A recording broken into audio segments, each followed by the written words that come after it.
Wassalamualaikum warahmatullahi wabarakatuh. Teman-teman Unisula yang saya hormati, khusus Pak Rektor. Ini langsung ngaji karena waktunya tidak banyak. Jadi ini kitab-kitab yang saya baca ini, diantaranya itu ada penjelasan tentang musibah. Musibah itu dari kata sesuatu yang mengenai kamu. Kemudian identik dengan makna yang tidak menyenangkan. Sebetulnya kata musibah itu tidak harus yang menyusahkan. Apa saja yang mengenai kamu itu namanya musibah. Karena disebut ma'asobaka min hasanatin faminallah. Itu kan dari kata apa saja yang mengenai kamu, baik itu kebaikan juga namanya ma'asobaka. Makanya terusannya ayat wa ma'asobaka min sayyatin. Jadi kemudian orang itu karena nafsunya besar, kalau yang tidak dikehendaki itu dianggap problem. Ya, kalau yang tidak dikehendaki itu namanya problem. Kalau yang dikehendaki namanya nikmat. Nah, bahasa itu bahasa manusia. Kalau bahasanya Allah tidak tahu. Misalnya Anda jadi panitia ozon, malaikat penjaga ozon. Mungkin kalau nggak ada penerbangan itu mereka syukuran, karena nggak terganggu. Tapi kalau Anda pengusaha penerbangan ya nganggap ini musibah. Jadi kalau kamu nanti ketemu malaikat penjaga ozon, kemurnian lapisan ozon, kamu nganggap, oh ini susah nggak ada penerbangan, pasti kamu semprot. Kalau yang ngomong yang baik. Nah, begitu juga petani itu kadang minta hujan, pas hujan deras, tanyakan bakul es. Enggak payu lagi. Jadi di ilmu kitab-kitab yang saya baca, kata musibah, kata nikmat itu ada yang hakikat, ada yang menurut kita. Karena ya tadi, kalau Anda malaikat penjaga ozon, mungkin syukuran karena nggak ada penerbangan. Ya. Kalau Anda menteri bagian nangani tenaga kerja, tambah banyak pabrik, tambah senang karena menyerap tenaga kerja. Tapi kalau Anda mungkin menteri lingkungan hidup, oh ini banyak limbah, ini banyak. Nah kira-kira seperti itulah gambaran hidup. Kalau Pak Bejo jadi direktor, kata kroninya ya alhamdulillah, kata mudonya ya ini musibah. Alhamdulillah. Jadi pola-pola sosial itu. Semua pemilihan ini. Artinya kalau kita pakai bahasa manusia kan selalu gitu, ada subjektivitas, ada nisbi, ada. Lalu gunanya ngaji sama kiai ya tadi orang dilatih pakai bahasanya Allah. Ya bahasanya Allah tadi ya kita tidak tahu persisnya ini nikmat apa musibah, tapi dibalik itu ada hikmahnya, itu sudah dekati bahasa ketuhanan karena apa? Ya tidak mengklaim. Saya sering guyon, cuma tuh guyon tapi tak ilmu nih. Misalnya tadi kamu ada pasangan nganten baru yang baru harmonisnya itu orang mesti bilang alhamdulillah harmonis. Tanyakan ibunya itu mulai lupa daratan, lupa ibunya, lupa keluarganya. Kalau harmonis punya sama istri itu pasti. Jadi kalau ada pasangan harmonis, tanyakan ibunya. Menantu jenengan baik enggak? Oh, ngurus ibu june tok lali wong tuwa.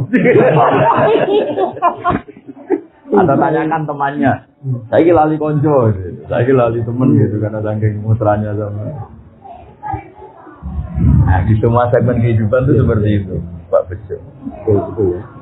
Sehingga agama itu mengajarkan bahasa-bahasa sakral yang tidak lekang oleh waktu. Yaitu misalnya baca subhanallah, maha Allah, alhamdulillah, subhana rabbiyal azim. Karena bahasa manusia itu tidak pernah sempurna. Yang sempurna itu bahasa ajarannya Allah. Kalau itu kan permanen, keadaan apapun ya Allah itu maha suci. Keadaan apapun ya alhamdulillah. Keadaan apapun Allahu akbar. Kali kamu kerana manusia itu ruwet. Jadi misalnya kalau sebuah negara itu makmur, makmurnya orang taat untuk ke masjid, makmurnya orang nakal, mesti ke tempat-tempat ya. Jadi kalau kamu berdoa makmur, untuk siapa? Dan ukurannya dipakai untuk apa? Kamu dapat uang banyak, alhamdulillah. Kalau orang baik, uang banyak pikirannya ya untuk nafkahi anak istri, bangun masjid. Nah, kalau orang nakal kan nanti pikirannya macam-macam. Mungkin ingin judi, ingin bopeng siapa, atau untuk kepentingan apa. Ya di sini ini baiknya agama. Agama datang untuk manusia. Terus ada ketentuan halal haram, ketentuan melawan hawa nafsu, ketentuan mengelola nafsu, ketentuan meminimalkan nafsu. Karena tanpa itu bahasa-bahasa nikmat itu hakikatnya adab, karena nikmat yang mengarah ke untuk maksiat ya. Nah itu pentingnya ngaji. Jadi orang akan ya tadi. Kalau kamu punya toko sedang laris-larisnya, tanyakan toko rivalnya. Lagi sepi laris wae Pak. Toko pesaing. Iya. Tapi nanti yang sedang tidak laris jangan katakan terus jatuh dan juga baru kayak laris wis bergaya loro kabeh tak ibadah wae. Nah, hal-hal seperti ini harus diperhatikan supaya orang itu menilai yang dialami tidak pakai ukuran nafsu tapi ukuran menurut Allah Subhanahu wa taala. Ma'inallah. Jadi menilai, makanya disebut wal baqiyatu sholihat. Baqiyat itu sesuatu yang abadi, sholihat itu yang bagus. Makanya disebut kalimat thayyibah itu subhanallah bihamdi la ilaha illallah, itu kalimat itu permanen. Tapi kalau kalimat manusia itu tidak permanen. Tadi misalnya kamu bilang nasi itu penting karena makanan pokok. Tanyakan pakar diabetes. Oh, nasi itu mengandung gula, kalau orang dapat nggak boleh kan. Jadi selalu ada masalah. Jadi, sama bisa melihat itu nikmat karena bisa melihat apa saja. Kamu mulai tersiksa punya istri jelek ya karena sering banyak melihat itu. Bisa sadar bahwa yang kamu punya itu paling tidak cantik itu. Baru kayak sering apa? Melihat itu. Sama. Banyak ada orang punya Innova itu senangnya bukan main. Itu mulai ada musibah, ada temannya sana main pakai Alphard. Seberuntuh sih. Gara-gara melihat Alphard terus kelihatan Innovanya itu jelek. Makanya guyonannya orang-orang haji itu kalau haji, kenapa kamu nangis? Semua orang tuh kok cantik karena melihat orang Pakistan, Turki yang jelek hanya istri. Akhirnya ganti anak istrinya nangis. Kenapa kamu nak semua orang kok ganteng? Yang jelek hanya suami saja. Di sini hebatnya agama. Ukuran mengelola nikmat tula tamu dan naineka. Kamu jangan pernah melihat yang enggak milik kamu karena awal ketidaksyukuran tuh melihat. Jadi awal ketidaksyukuran tuh karena melihat. La tamuddanna ainaika, jangan arahkan pandangan kamu ke hal-hal yang ya tadi. Nah, direktur sudah syukur. Nanti kalau ketemu menteri itu di kandang-kandang itu boleh kok jatuh kamu itu. Betul. Jadi menteri pendidikan juga ya bisa ngatur rektor. Ini kalau ketemu presiden. Berdoa ya. Nah, nanti jadi presiden juga ya, tapi nanti kalau ada Indonesia agak benernya, agak miskinnya juga mungkin salah-salahan. Sebenarnya semuanya juga ada problem itu. Nah, tapi kalau kita melihatnya dengan ketentuan Allah, rektor itu amanah, presiden itu amanah, menteri itu amanah. Saya pernah didatangin seorang menteri, juga pernah didatangin orang-orang top. Terus saya ini jabat top, ini gimana? Ya saya bilang, kalau itu mas'uliyah, tanggung jawab, maka itu ibadah. Jadi kalau kamu robahiyah, dipakai hura-hura itu ya maksiat. Insya Allah tanggung jawab. Karena tanggung jawab kan malah memperbesar ganjaran kan. Kalau kamu sebelum rektor kan kebaikan kamu terbatas di teman kos, teman relasi. Jadi kalau jadi rektor kan satu uni, sulah. Makanya pernah ada seorang wali ditanya, kalau andaikan kamu punya doa satu untuk siapa? Untuk presiden. Kenapa ya? Kalau yang baik RT kan kebaikannya hanya satu RT. Kalau yang baik bupati hanya satu kabupaten. Kalau yang baik presiden satu negara. Jadi maksud itu. Jadi ada seorang wali kita. Kalau misalnya kamu levelnya RT, kalau kamu tak yang baik kan, ya namanya levelnya. Ya, makanya ada wali yang sangat luar biasa ditanya. Andai kan kamu punya satu doa sosial. Ya kalau doa pribadi kan tentu husnul khotimah. Kalau kamu punya jatah doa satu doa sosial, kamu peruntukkan siapa untuk presiden? Kenapa? Sekali beliau baik, manfaatnya lebih luas kan? Ya ini punya jatah doa satu, di sana RT yang baik ya sudah ya satu kawasan yang selesai. Yang baik.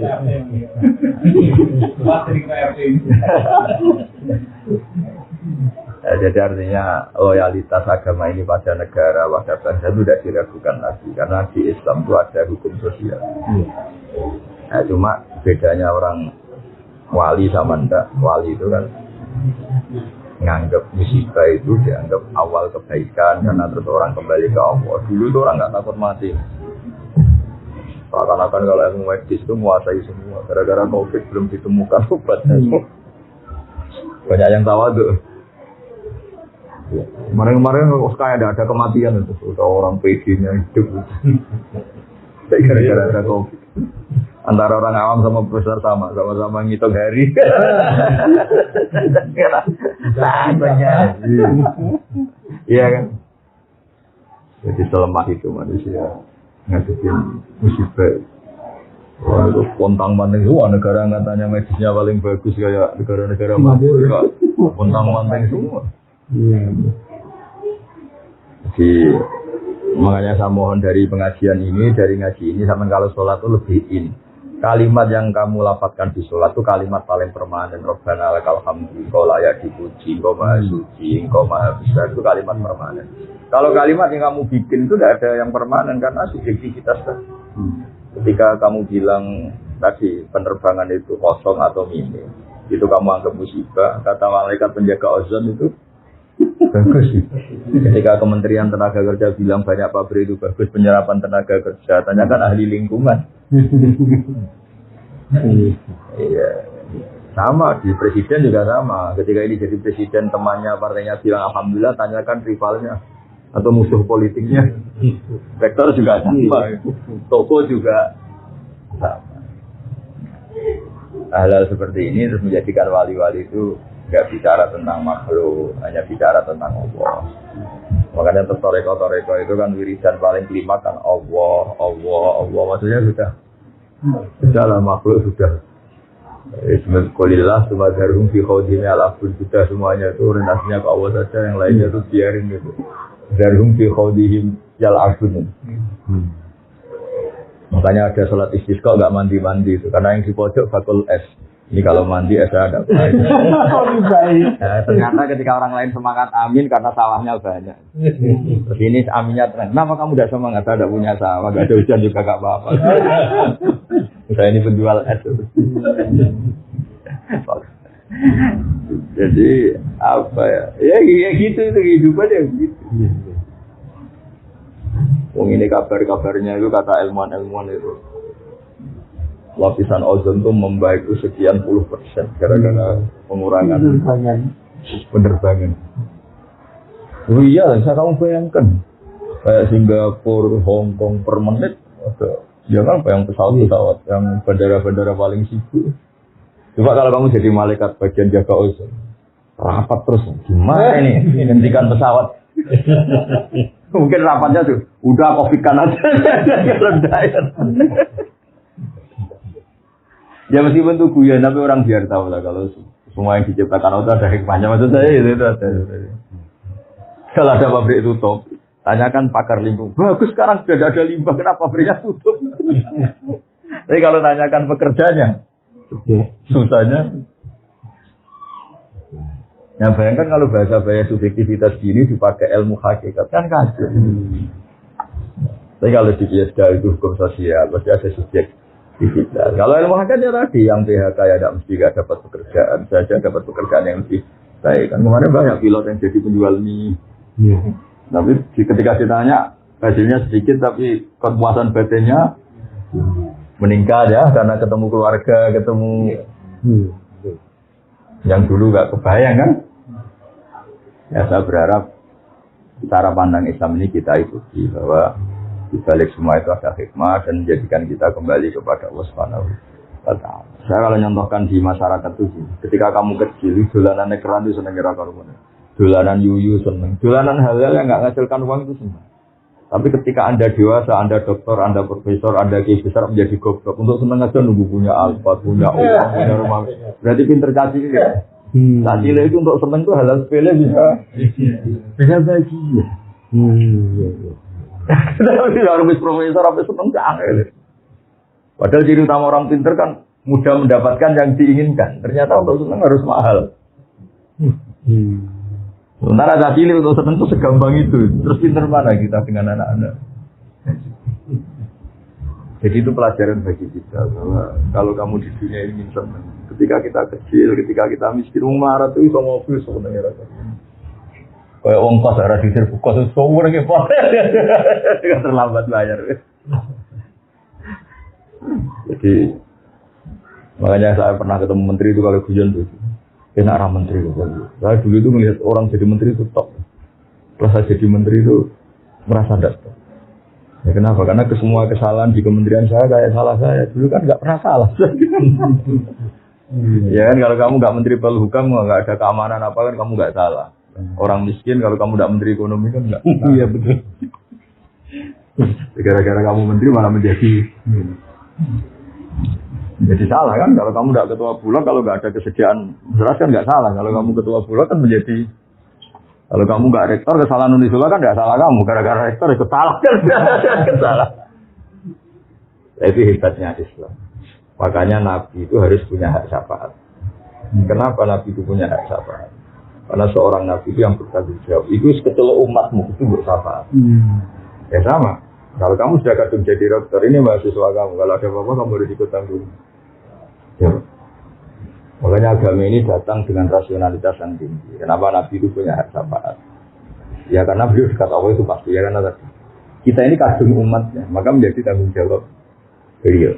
Dan kita membaca sholawat itu bukti kita loyal. Sama seperti mahasiswa harus punya kartu mahasiswa bukti kalau kita loyal. Sama yang umatnya Nabi juga punya kartu sebagai umat timur. Itu ditandai dengan baca sholawat. Karena nggak mungkin Nabi nggak tanggung jawab kan? Sebelum kamu jadi presiden, semua tumpang kamu negara kan tak tanggung jawab kamu. Gara-gara presiden terus kamu jadi tanggung jawab kamu kan. Dia rektor, juga RT. Ya gara-gara Nabi itu seorang Nabi, maka harus tanggung jawab. Dan itu luar biasa. Akhirnya beliau diberi hak syafaat. Umatnya yang harusnya menjadi ahli neraka, asal bertauhid dijamin ahli surga. Meskipun lewat jalur apa? Syafaat. Makanya saya minta sama Unisula, sama rektor, sama ketua yayasan, jangan apa-apa itu hukumannya sanksi, apalagi BO. Kalau nggak fatal banget itu jangan.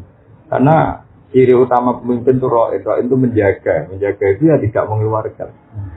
Kecuali yang hal-hal yang ekstrim. Makanya dalam Islam itu jangan mudah mengkafirkan orang. Makanya yang dilawan ahli sunnah itu gerakan takfiri.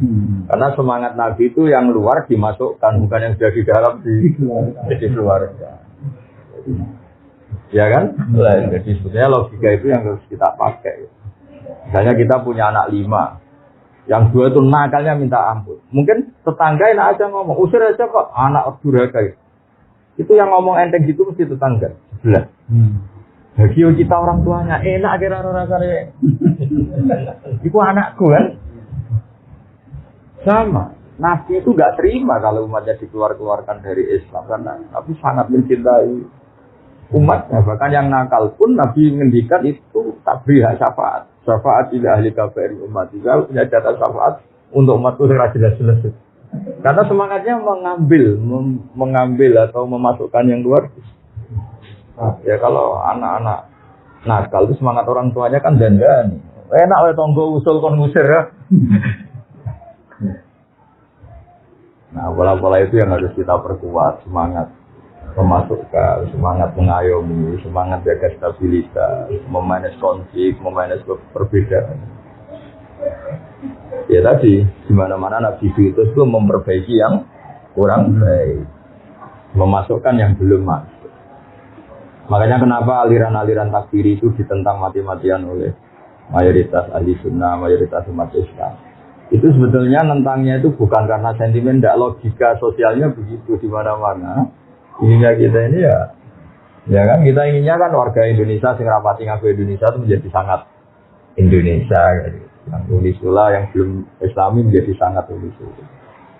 Ini semangatnya itu memasukkan bukan mengeluarkan ya. Ya kan sudah sistemnya udkulu visimi kawai kan pengumumannya untuk masuk bukan untuk Jadi logika kita menentang takfiri sudah mengkafirkan itu sebenarnya logika umum sebenarnya Ya memang begitulah kalau kita sebagai pengayom masyarakat inginnya ya itu udah ada hanya dalam ahli sunnah ya. Kalau kita ketua RT, ketua RW, kita kiai, kita tokoh, inginnya ya semangatnya merangkul, bukan memukul, bukan. Dari tadi ya pesan saya kalimat-kalimat thayyibah yang Anda baca di sholat itu jiwai karena itu kalimat yang permanen. Kalimat yang kamu lontarkan dari diri kamu sendiri itu pasti ada subjektivitas. Itu tidak bisa kamu pakai swan Allah. Yang bisa dipakai swan Allah itu kalimat-kalimat thayyibah tadi karena itu permanen, kebenarannya permanen. Makanya disebut wal baqiyatus sholihatu khairun inda rabbik. Tapi kalau kalimat yang kita utarakan itu subjektif semua. Bilang sayang istri ya sampai kapan kan pertanyaan. Ya kan? Cinta unisula ya sampai kapan. Nanti kalau ada konflik tawarin kampus lain yang menjanjikan perlu dipertimbangkan juga kan. Apalagi cinta partai ya. Ya malah tinggal mana ya kan malah. Ya kan? Jadi kalau cinta manusia, bencinya manusia itu ya subjektivitasnya seperti itu. Jadi kalau cinta Allah itu yang abadi. Walladzina amanu asyaddu hubbal lillah. Kalau kamu mukmin betul ya orientasi yang paling kamu cintai itu Tuhan. Nah sekarang ngaji seperti ini sudah langka. Dikira kalimat-kalimat thayyibah itu kayak mantra, kayak rutinitas itu filosofi. Ya itu kalimat permanen yang bisa kamu tanggung jawabkan depan Allah itu ya Allahu Akbar kalimat. Makanya saya bilang sering memberi contoh itu. Kalau ada semut sama semut pacaran gitu misalnya. Pacarannya itu di daun mangga misalnya. Dia asik sama yang disenangi pacaran. Kata-kata semut kan, saya asik pacaran karena pasangan saya mencintai saya. Sebaliknya bilang gitu. Tapi kalau kamu yang mengendalikan, kamu asik itu karena godongnya ora tak kipatno. Sekali tak kipatno tuntas kan. Yang sama ketika kita punya alfat nikmat, kumpul istri nikmat, makan nikmat. Kata malaikat bagian gempa. Kon gak matur sampai aku tak hoyak. Tapi kita karena keterbatasan kita sebagai manusia nganggap makan nikmat itu karena makan sate dengan istri yang kita cintai. Tapi kalau malaikat bagian gempa, kuncinya di saya. Apapun nikmatnya yang kamu makan sekali tak goyak.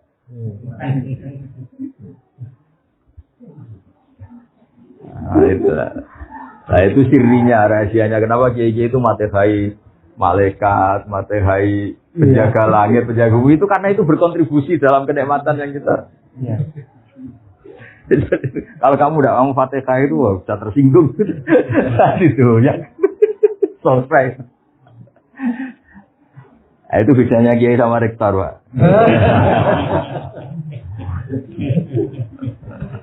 Ya, jadi saya mohon semohon-mohonnya kalimat-kalimat thayyibah yang sering Anda baca di sholat, di luar sholat.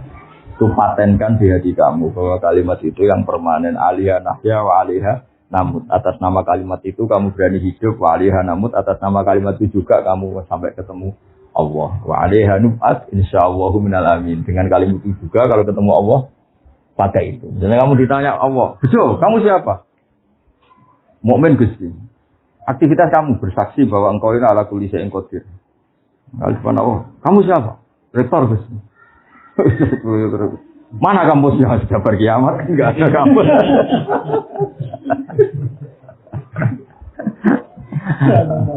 Ya kan, enggak ada semua kan sudah. Jadi makanya disebut ma'indakum yanfadu wa ma'indallahi baq. Apa yang di sekeliling kamu bisa hilang, tapi kalau yang terkait Allah itu akan apa? Makanya saya minta dengan jadi rektor juga melihatnya untuk kemanfaatan agama. Ya, jadi siapa saja orientasinya itu agama. Saya sendiri itu sering tersiksa misalnya terganggu karena saya mungkin terkenal dianggap alim. Tapi kalau sudah ingat barokahnya terkenal, saya bisa menterkenalkan Allah dan Rasul lewat hukum-hukum yang ditulis para ulama. Bukan Allah yang Rasul menurut hukum yang ditulis orang-orang bodoh.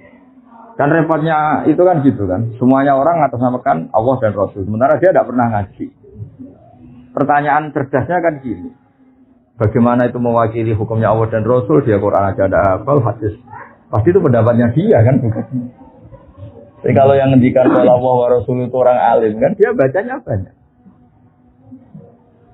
Itu kan menurut Unisula. Ternyata dia tidak tahu tata tata tertib di Unisula, pasti menurut dia kan. Yang berhak bilang menurut Unisula ya kalau dia menguasai ADART Unisula kan kira-kira gitu. Menurut Indonesia ternyata dia ada orang yang ahli UD 45, ada ahli apa. Berarti menurut dia bukan menurut. Nah kira-kira gitu di dunia kiai kalau menurut Islam ternyata dia ada menguasai Quran, ada menguasai hadis. Menurut Islam atau menurut dia? Ya kira-kira gitu. Makanya saya senang kalau yang ngaji itu orang yang menguasai Quran dan hadis. Supaya menyampaikan pendapat Islam ya sesuai referensi dan bentukan Allah dan Rasul, karena bacanya banyak. Yang berak ngomong saya ini Indonesia ya yang baca UD, baca ini itu Pancasila. Supaya sangat Indonesia itu loh. Baca nggak mau. Tahu-tahu menurut Islam. Islam yang mana? Dia nggak pernah. Makanya ada seorang kiai pidato tak tegur, dia langsung istighfar. Orang kiai itu harus kalah. Kalau nggak kaya nggak dihormati. Walhasil kiai itu suatu saat teman saya tak tanya. Memangnya ada target dalam Islam untuk dihormati? Target dalam Islam itu ingin diridhoi Allah. Gue aneh-aneh. Iya ya. Terus kata harus itu kan harus. Kiai harus kaya. Harus itu artinya kalau wajib kan, pengganti katanya wajib. Berarti yang miskin dosa semua. Terus dia bilang astagfirullah, keliwat, sudah gak bisa diistighfar, berat itu.